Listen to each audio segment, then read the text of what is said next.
Oregairu is one of my personal favorite series ever, in fact. A diverse cast of interesting and likable characters filled with compelling dialogue and deeply resonant emotional themes. Oregairu is a series that sells itself on character interactions, most notably through its use of subtextual dialogue. It's a series that doesn't shy away from the fact that emotions are complicated and hard to both deal with and understand.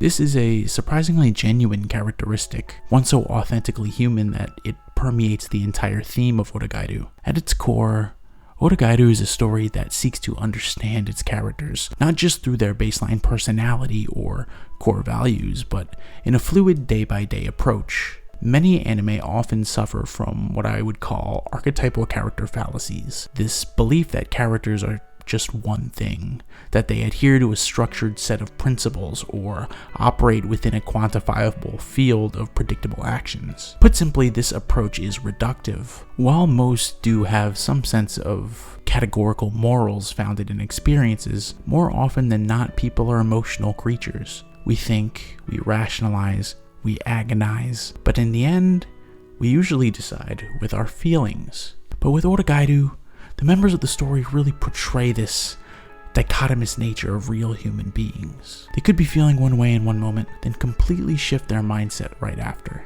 Similarly, someone could say something but really mean something completely different.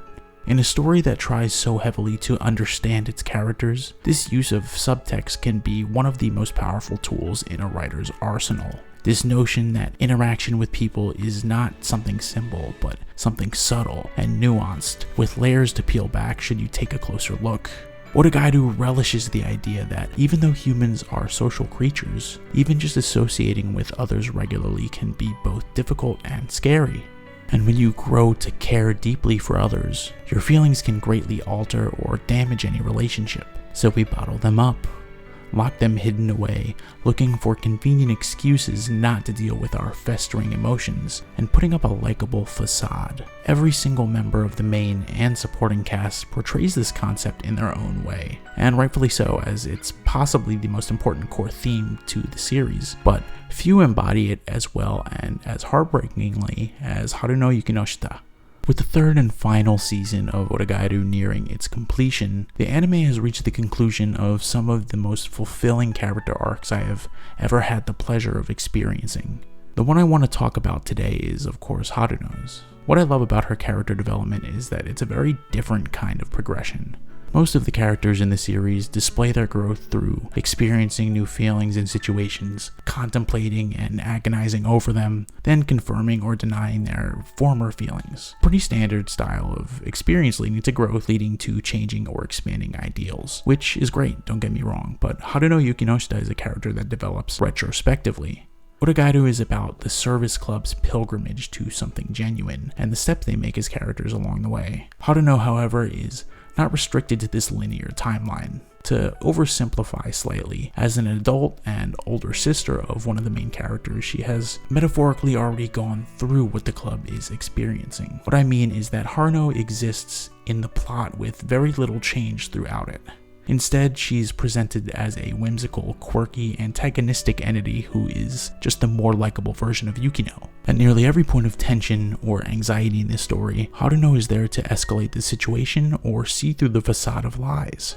At first, it feels like an annoyance, but what makes her development so great is that she never really changed as a person. What happens is that we begin to learn more about her, and as we do so, the puzzle pieces fall into place, completely recontextualizing her previous statements. By the end, Haruno may have understood Hachiman better than anyone else, which is why she consistently teases and distorts his life. If there's any word that succinctly characterizes the Yukinoshita family, it's expectations. When we first meet Yukino, she's completely dissatisfied with herself, despite being exemplary in nearly any category one could name. Born to a wealthy and powerful family, Yukino possesses beauty, intelligence, athleticism, and is someone generally capable of accomplishing anything she sets her mind to. She only seemed to be lacking in one area: interacting with others. Then we're introduced to her older sister, Haruno, who is described as impossibly brilliant, bewitchingly beautiful, and inherently likable. She serves this narrative purpose of being everything that Yukino is and more, but way better. Because of this, despite conventional success that would make even my strict Asian mother proud, Yukino cannot remove herself from the shadow of her sister. The expectation of living up to Haruno is her most deeply rooted insecurity. However, it doesn't stop there, as we learn the truth that the real weight of these expectations did not lie solely on Yukino. As the oldest child of the Yukinoshita family, blessed with beauty, aptitude, intelligence, and people skills, Haruno was groomed from a young age to be the successor to their father, an important government official and wealthy businessman. As such, she was expected to forego many aspects of her childhood one might deem normal. Haruno was denied the chance to make real friends, not to mention romantically involving herself with anyone who might pose a threat to her role in the future. True, she did seem to enjoy an ideal school life, being the student council president celebrated as the best, as well as being well liked by nearly all of her peers. But this too is simply a facade. Underneath her happy and confident exterior is someone still searching for purpose. Haruno was never able to pursue what she wanted, and therefore always had to wear a mask. Every step taken in her life was carefully considered and planned by her parents, and as such, she was never able to truly be herself, nor pursue normal friendships and happiness. Even the most successful and popular people may be battling demons internally, and I think that Haruno portrays this beautifully. As we come to understand all of this, many actions Haruno took towards the service club end up being projections of her own unfulfillment. Haruno deeply loves and cares for her sister. More importantly, however, is that she intensely envies Yukino as well. Despite being the ideal daughter that had everything Yukino lacked and more, Haruno never had the one thing Yukino was given: freedom to choose. In a way, this is the biggest example of pressure from expectations. Haruno being so fantastic led to their parents neglecting Yukino and making the latter feel as if she wasn't good enough. Consequently, this granted Yukino the freedom to lead the semi-normal school life Haruno was deprived of. However, having that freedom meant nothing to Yukino if she would forever be in Haruno's shadow, so she desperately chased her sisters back. This would be a huge slap in the face for Haruno as she watched her beloved younger sister follow the path that deprived her of the freedom she so desired.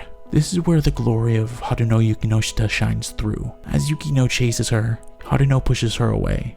She dismisses and teases her younger sister, but not out of spite or jealousy, but out of love. Even though it frequently causes chaos, confusion, and pain for the service club, Haruno continues to incite things. Why?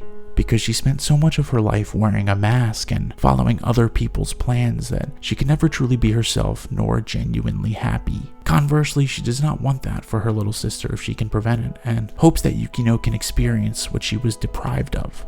Her beautiful arc is encapsulated in a line from season 3 where she says to Hachiman that he, like her, can't get drunk. This is in reference to their similarities in character, sharing this tendency to rely on logic while suppressing their emotions. She teases him, claiming he can't truly experience emotions or friendships and act on them alone because she sees herself in him and Yukino.